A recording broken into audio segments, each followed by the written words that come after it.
Saat yang sama saya juga memperoleh informasi banyak penipuan dan tindak pidana keuangan telah terjadi.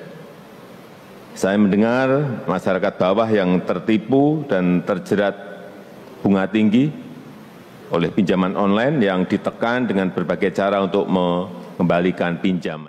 Nah, sudah nonton apa belum tadi? Cuplikan yang saya sampaikan tadi itu mengingat kembali bahwasannya serius itu Bapak Jokowi menyampaikan. Di sana tidak ada tanda kutip sama sekali, tidak ada dibatasi dengan yang namanya pinjol legal, pinjol ilegal. Cuman Bapak Jokowi menyampaikan, saya mendengar banyak masyarakat yang ditipu dan ditekan dengan bunga tinggi oleh pinjaman online dengan pengembaliannya gitu loh. Cuman itu yang disampaikan. Percaya nggak Anda? Habis itu kejadian waktu 2021 kalau saya nggak salah, 2021 diputar balik sama OJK semuanya. Sibuk semuanya melakukan penggerebekan di daerah PIK, penggerebekan di daerah Jogja, penggerebekan di mana-mana gitu loh. Semua yang digrebek adalah pinjol ilegal. Sementara Bapak Jokowi hanya menyampaikan pinjaman online. Masyarakat banyak ditekan dengan cara penagihan, pengembalian dengan bunga yang besar. Ya kan? Cara penagihannya gitu loh. Cara meminta uang itu kembali gitu loh. Dan itulah yang saya sampaikan sebenarnya. Bukan berarti Bapak Jokowi ini tidak merespon hal itu gitu loh. Hal-hal negatif yang terjadi di tengah masyarakat, yang mana banyak masyarakat itu memang dibebankan dan diberatkan dengan bunga-bunga tinggi dari pinjaman online. Beliau tahu itu, beliau sadar bahwasannya ini memberatkan gitu loh. Iya kan?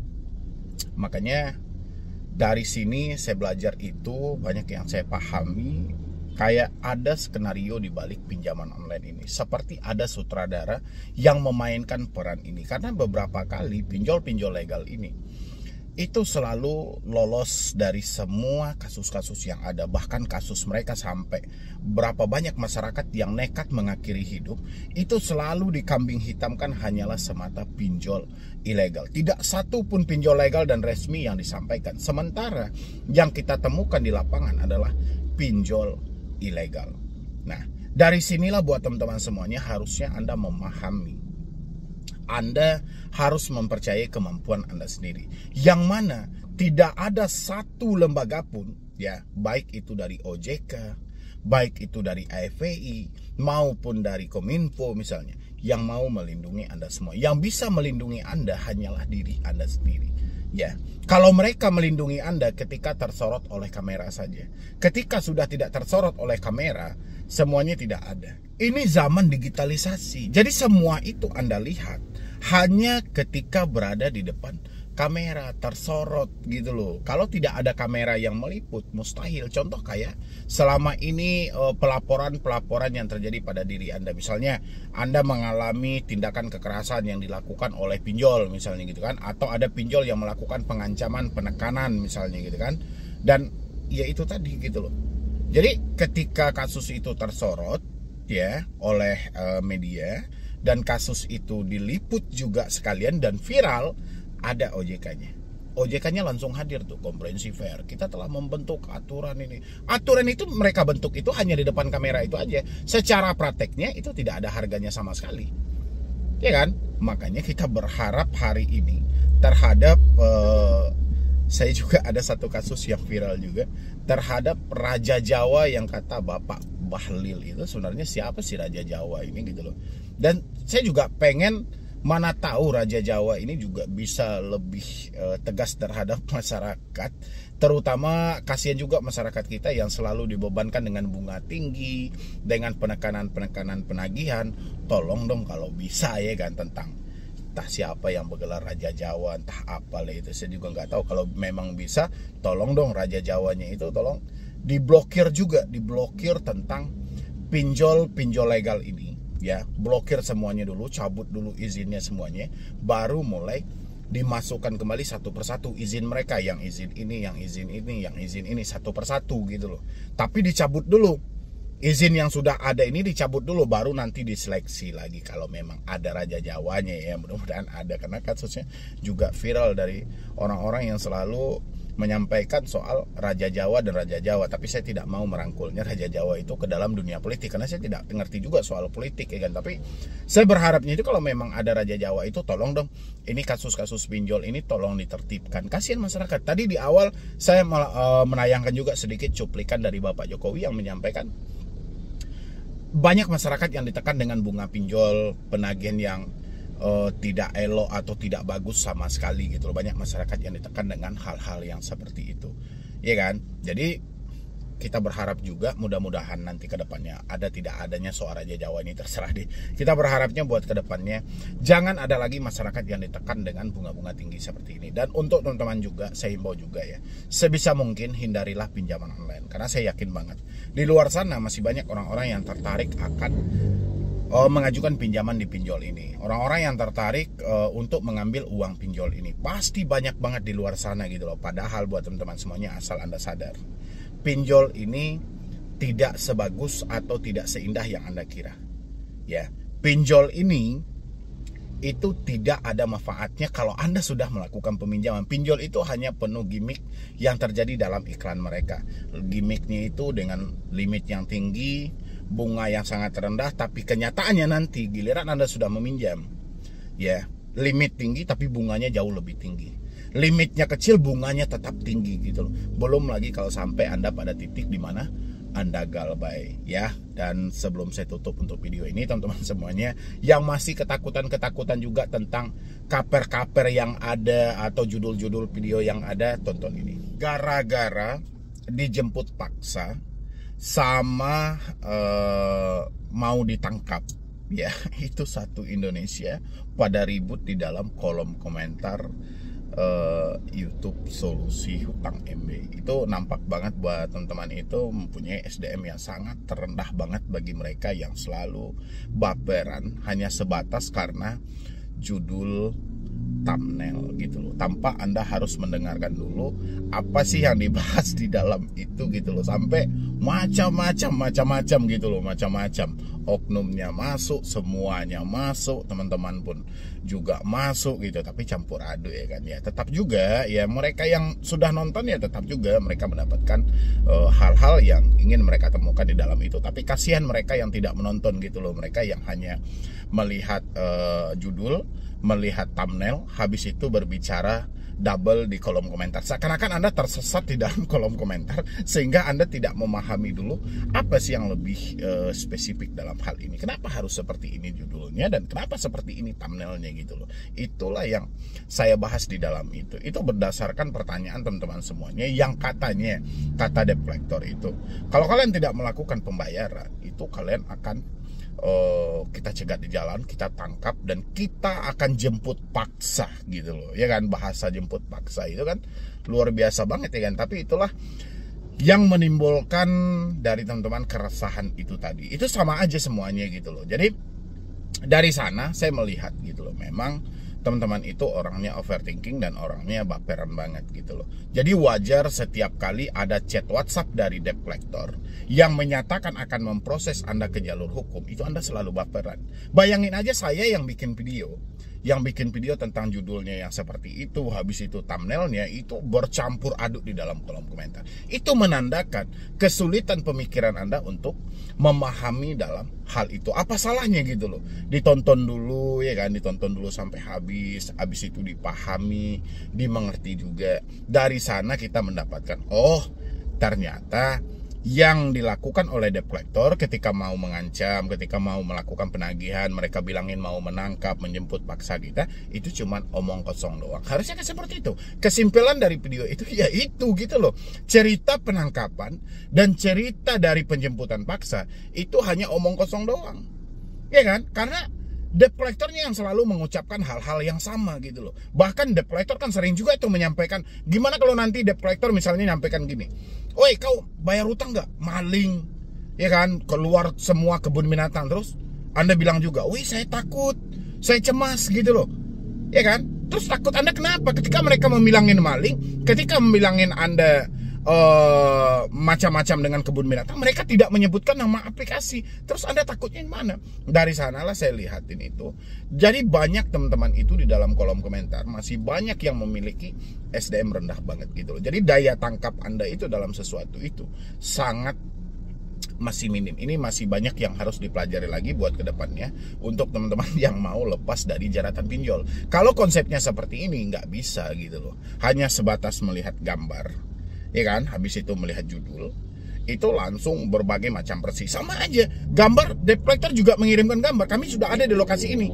Anda dari mana? Anda udah di mana? Titiknya di mana? Patokannya mana? Kami berada dekat Pertamina ini. Kami berada di dekat kantor camat ini. Patokan rumah Anda di mana? Terus Anda langsung baperan juga.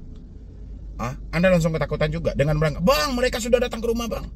Bang, mereka sudah di jalan, Bang. Mereka sampaikan ada Pertamina dekat rumah saya. Bang, mereka kirimkan lokasi, Bang. Coba Anda analisa dulu gambar yang dikirim itu. Lokasi Anda apa bukan? Ya, bahkan gang rumah Anda aja masa Anda nggak hafal?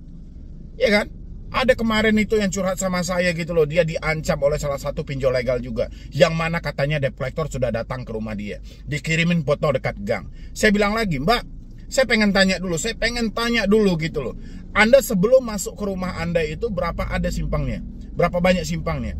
Ada 3 bang simpang, gerbang untuk masuk gitu loh. Gerbang untuk masuk, gang-gang untuk masuk. Oke, di antara 3 gang itu kira-kira gambar ini gang rumah Anda apa bukan? Itu saya ragu bang, saya juga nggak hafal. Coba ingat kembali. Saya nggak hafal bang. Coba kamu keluar deh kalau kayak gitu loh. Dia keluar, dia periksa 3 gang tadi. Ternyata tidak gambar di gang dia yang dikirim gitu. Udah, masa gambar gang mau gerbang masuk rumahmu aja kamu nggak tahu gitu. Ya, bisa pula dia menyimpulkan bahwa debt collector itu telah datang ke rumah dia. Ya sama aja dengan hal tadi. Ini nggak boleh ya buat teman-teman semuanya. Jadi Anda itu jangan baper-baper, jangan mudah banget. Itu kayak apa itu ya? Kalau saya sih selalu menyampaikan melihat seperempat, mengerti juga nggak sampai setengah, tapi giliran bicara double gitu loh. Anda mampu untuk menghakimi sesuatu, Anda mampu untuk memutuskan sesuatu, untuk menakut-nakuti diri Anda sendiri. Sementara Anda tidak mampu bagaimana caranya bahwa diri Anda juga butuh semangat ya. Itu ya buat teman-teman semuanya. Nanti kalau Anda nggak percaya, begitu banyak pro dan kontranya, Anda bisa lihat video yang saya pajangin thumbnailnya di sini. Anda bisa lihat aja video itu saya update jam 7 malam kemarin gitu loh. Anda bisa lihat dan Anda bisa fokus aja deh ke dalam kolom komentarnya sambil Anda membaca komentar, sambil Anda mendengarin apa sih yang dibahas dalam video itu. Apa sebenarnya kiblat dari video ini? Apa yang disampaikan Medi Bro di dalam video itu? Tapi tetap juga dia tetap banyak yang bilang, "Bang, semangat bang. Oke bang, kami tidak takut bang," dan segala macam. Siap bang, makasih bang atas pencerahannya dan segala macam. Tetap juga masih banyak, tapi banyak juga yang kontranya. Kontranya ini kita bisa jadi dari orang-orang, misalnya kadang kan perampok-perampok online juga tersinggung kan dengan video-video saya, dan mereka kan juga benci banget itu karena ladang rezeki mereka itu banyak juga yang saya hancurkan nih kan gitu ya kan, karena mereka berdalihnya itu melakukan penipuan terhadap orang lain, mengajak orang lain untuk meminjam kembali, habis itu menawarkan juga dengan jasa-jasa yang lain, itu jasa hapus data, jasa backup data segala macam. Otomatis mereka kan marah ya kan, karena tidak ada lagi cuan bagi mereka gitu loh, gara-gara Medi Bro nih mereka kekurangan omset gitu loh. Ya iyalah, masa orang ditipuin kayak gitu, menghapus data apa yang mau dihapus? Yang ada yang mau dihapus itu adalah sisa uang yang ada di kantong orang-orang itu yang mau dihapus gitu loh. Harusnya jangan diperbodoh dengan hal-hal seperti itu. Kalau kita mau membantu orang lain silahkan bantulah, tapi bantulah mereka dengan seikhlasnya gitu loh. Jangan mereka dibantu dengan cara mereka ditekan, habis itu mereka ditakut-takutin dulu, baru kita mendapatkan cuan. Jangan gitu ya. Oke. Ini ada yang menarik buat teman-teman semuanya, yang mana di sini dia mendapatkan ancaman bahwasannya ada salah satu dari pinjol legal yang mau melakukan, ya ucapannya pun juga sampah banget di sini, mau melakukan katanya sampai dia apa namanya? Sodomi gitu loh. Ini bahasa anjing banget, bahasa kayak gitu ya kan.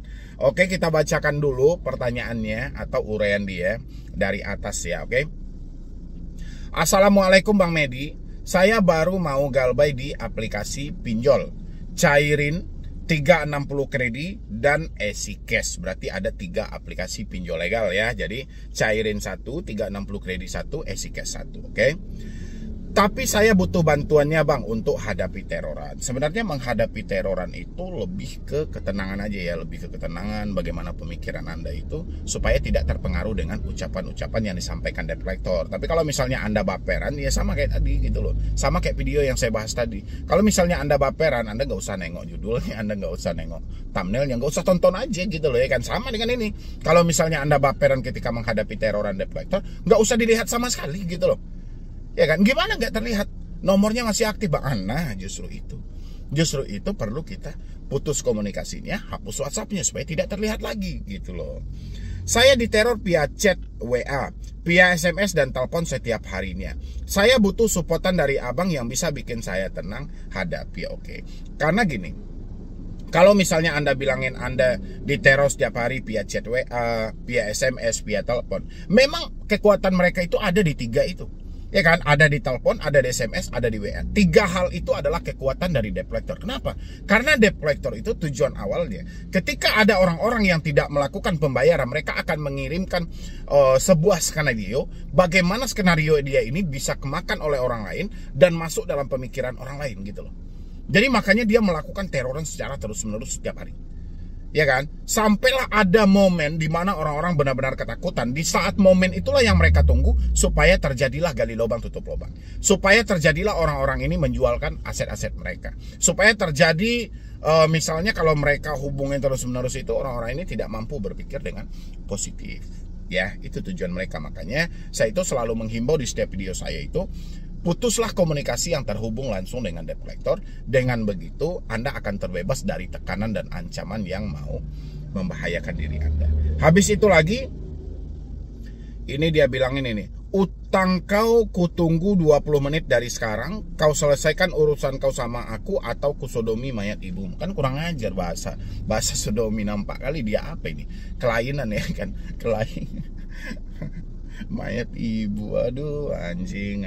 Tapi di posisi ini, mau sehebat apapun ucapan mereka yang keluar, mereka itu tidak berani menyebutkan nama aplikasi. Itulah bodohnya gitu loh. Jadi ketika ada debt collector yang mengancam-ancam seperti ini, utang kau kutunggu 20 menit dari sekarang. Ya 20 menit dari sekarang itu kita harus bayarkan kemana? Kan mereka tidak menyebutkan nama aplikasi. Di sanalah letak kebodohan mereka. Jadi makanya teman-teman nggak usah baper dari hal ini. Terus saya bilangin, ini contoh teror SMS yang masuk Bang, dan dari nomor yang berbeda. Saya capek Bang diginiin terus. Ya, terus saya jawab, tapi ini nggak jelas loh dari APK mana. Dia bilangin, ini dari aplikasi Cairin Bang, soalnya kode nomor yang SMS hampir mirip dengan kode nomor yang chat WA. Sulit juga menebak-nebak dalam hal itu, karena mengingat Anda ada 3 aplikasi. 3 aplikasi tadi, ada Cairin, ada 360 Kredi, ada EasyCash. Jadi sulit untuk kita menebak dalam hal itu. Itulah yang saya bilangin pesan buta gitu loh. Jadi di satu sisi OJK itu melakukan pengaturan terhadap pinjol legal, tapi di sisi lain pinjol legal itu tidak mau diatur oleh OJK. Tapi mereka tidak mau menyebutkan nama aplikasi. Hal yang bisa membongkar kasus-kasus seperti ini berdasarkan pelacakan nomor.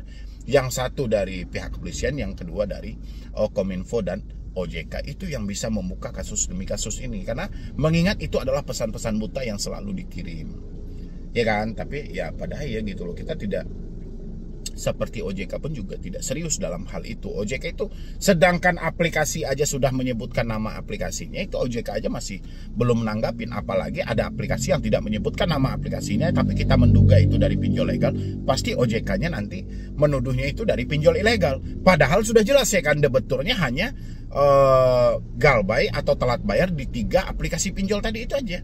Ya kan? Tapi giliran kita laporkan ke OJK, OJK pasti menganggap, wah ini pinjol ilegal. Pinjol ilegal bukan ranah kita. Laporinnya ke Satgas pasti, ke polisi gitu loh. Padahal si debeturnya hanya meminjam di 3 aplikasi pinjol legal dan resmi.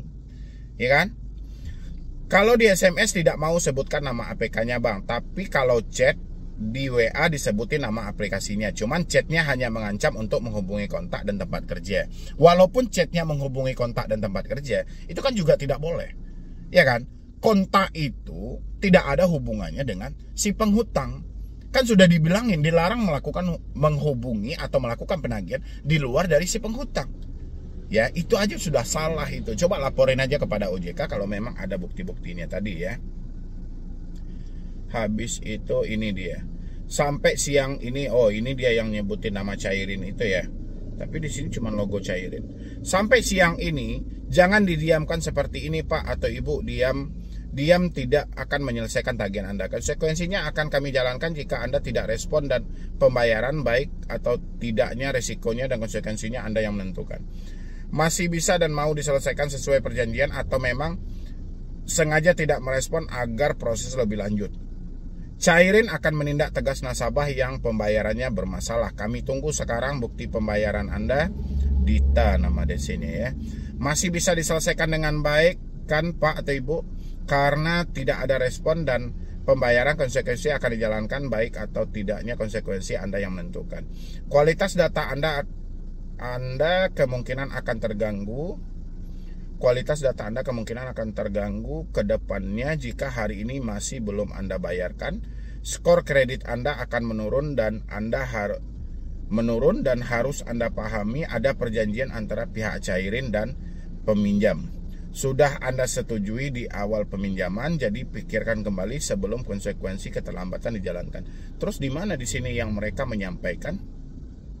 Seperti yang Bapak sampaikan bahwa dia akan menghubungi kontak dan tempat kerja gitu loh ya. Kalau memang ada mereka mengucapkan hal-hal seperti itu, coba dilaporkan kepada otoritas jasa keuangan aja. Tapi kalau untuk chat yang di atas yang mana di sini dia nyampaikan minta dibayar 20 menit ke depan, itu tidak bisa Anda duga itu dari aplikasi Cairin karena tidak ada bukti yang valid dalam hal itu. Jadi PR Anda adalah bagaimana caranya Anda membongkar atau mereka menyebutkan nama aplikasi atau nominal yang harus dibayar. Ya, itu ya buat teman-teman semuanya. Jadi kalau Anda mau terbebas dari semua itu, putuslah semua komunikasi yang ada. Oke, jadi sekian dulu dari saya, Medi Broni. Wassalam.